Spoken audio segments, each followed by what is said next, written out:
All right, what's up, guys? Tesla is on fire last couple of days from 350 into 420. I've made about 15,000 bucks here on the pop so far, but I think with patience, room for a bit more.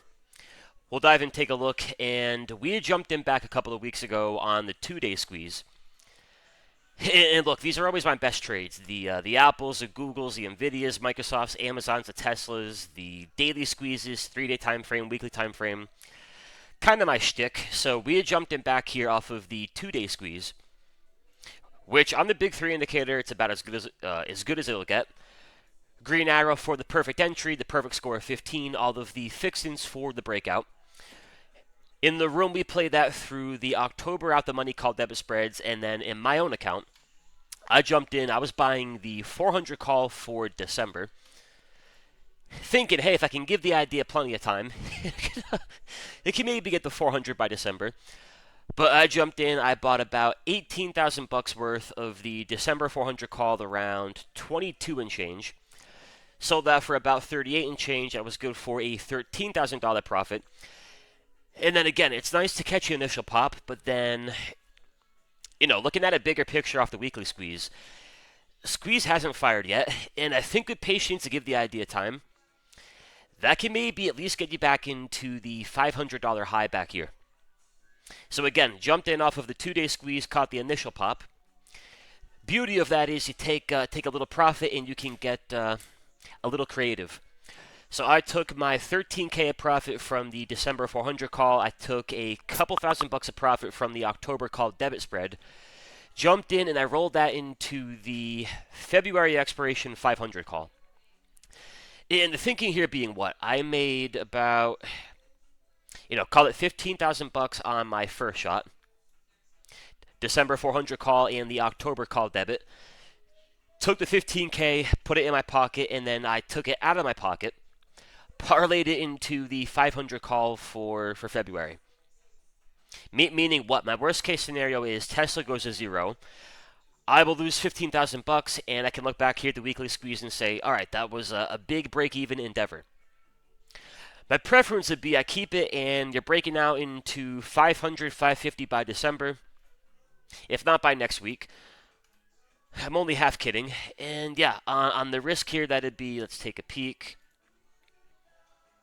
525 and change, I pull in another 30, 35K. So again, the idea of if you can catch that big squeeze early, the goal should be to buy it right near that 21 EMA. And on the indicator here, that'd be on the green arrow. Big 3 squeeze, green arrow, that means you've got the perfect score of 15, all the criteria for the breakout, and you found it at what I think is a sweet spot for the best risk reward. Catch that, give it time, and yeah, some good stuff there. So you catch your initial pop, you got the benefit of you can take half your contracts off, you can lock and roll your profit, you can book it, go to the beach, you've got the freedom and the flexibility. But we caught it early, took our profit. On my end, I rolled the profit into the 500 for February, and then for the room trade here, in my room, we rolled the profits from our call debit spread into the January expiration 420-430 call debit. For that one, if we're above the 430 into January, we'll make a good 2x. I'm thinking we'll probably cash out for a good profit a little bit sooner than the January. But yeah, we're doing pretty good work here in the room. So as always, guys, link in the description. Check out, I believe it's a $7 30-day trial. We're doing good work. We got the Tesla on lock. And then, before we move on, the key thing here would be look at that weekly squeeze. And yeah, probabilities-wise, most things point towards eventually they want to get you into 500 and change. They could pull it back into about 350. Nothing would really change there. You would still have a good squeeze. You would still have good trend, good structure, all the above. If you're buying it up here at 410, I think you buy more at 400. I think you buy more at 350. You buy the dip. But all right, we got some of that, and then we also have some of the Amazon for October. And for Amazon here, if you check out the monthly chart, a little bit like Google from back in June, July. Big squeeze, good structure, would be in A+ setup on my book. Again, bigger picture idea, but in the right market, I think you got to like that for a breakout. Shorter term would be your 3-day and your 2-day squeeze.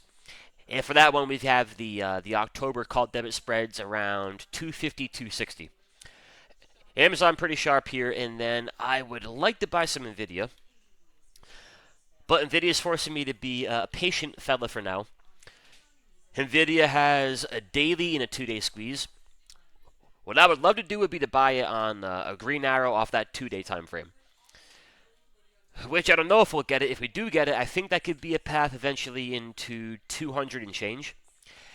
Better yet, if you look at the SMH here as a collective basket, I think one of your better looking monthly charts in the market. Big squeeze, 15 points. Poised in the breakout along with a 3-day squeeze and a 2-day squeeze. You know, to me, one of the better, bigger picture ideas, called it in the Q4. With that, in my own account, I'm picking up a little AMD for March. And if you look at AMD here off of the monthly time frame, along with the SMH, you got a squeeze setting up with. This would be an A minus, not an A plus just yet. If they can take the MACD down there, pull her back above zero, get the momentum shift, we should get our green arrow. At which point it'll be perfecto. And yeah, I have the March expiration 200 calls. Thinking there being give it plenty of time. The SMH is looking pretty good. And yeah, if they could break it out off the monthly squeeze, I think you're looking at more of a path into 250-ish. But all right, y'all, thank you for watching. Tesla is getting strong. A couple squeezes here in the Amazons, the semiconductors. But again, if they pull back a bit, I don't think it'll change too much. If anything, makes for a discount. But thank you for watching. Have a good night, and I'll catch you in the next one. Adios.